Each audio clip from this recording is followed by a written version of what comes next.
Okay guys, here we are, hole 7. You can see front pin here, straight into the wind. Probably going to go loop R here.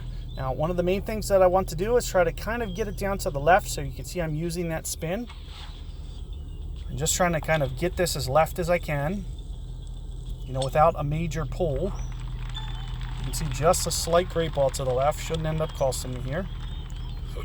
And one of the main reasons I want to get it, and I might not use a loop if I have a tailwind. I really, wanted to do that just to make sure that I keep this up in range. I wanted to make sure that I could be long iron without question. And it looks like I'm actually going to be short iron. Short iron might not be bad for a tailwind or for a headwind like this. So I probably don't want a lot of spin on this. So I'm thinking 1's probably plenty for this shot. So in this one isolated case, we might be okay. But one of the things that I have to be considering is I'm going to be pushing up to this max line. So I need to hit a shot. So I'm thinking somewhere around here, and we need to judge this spin. This is the spin that we need, is this too much backspin? And I think it might be. I'm thinking about switching it to 1 top spin even.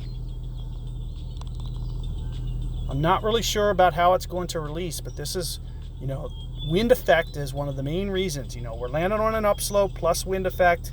So this is all things that I'm trying to consider, to make sure that I keep in mind how much this is going to roll out.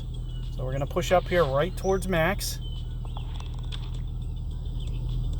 And we're going to utilize that side spin to get it to the right.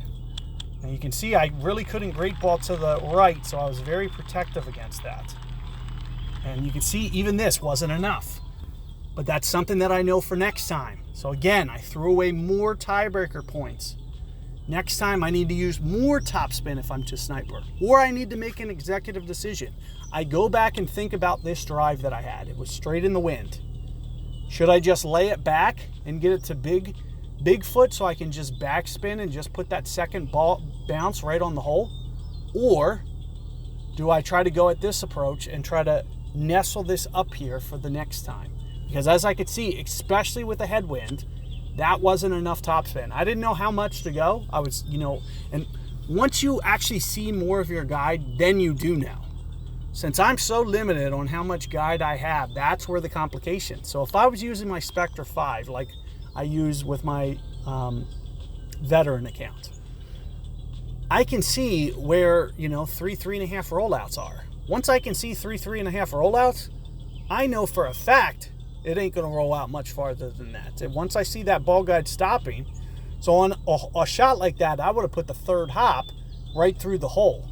And then I would have did my ring adjustments, and I'd know that it would just check up to that right around that third hop. So this is more of that advanced logic that I'll talk about with you guys later. But those are the things that you want to be thinking about. And if you do, get yourself in this tough situation, just make sure, hopefully perfect ball. You're able to roll this in. You shouldn't need to play the wind on something this short.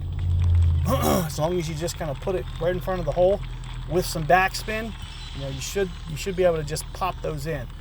Biggest thing I did is I just threw away my tiebreaker, which is something you want to avoid doing.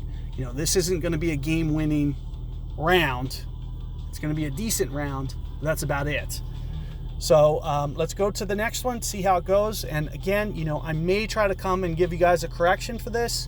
We'll just have to see how it goes. Otherwise, you can just use these little subtle tips that I'm telling you in my words for you to just go and be able to make those modifications and get another shot in the 800s. So good luck there. I'll see you guys on 8 momentarily.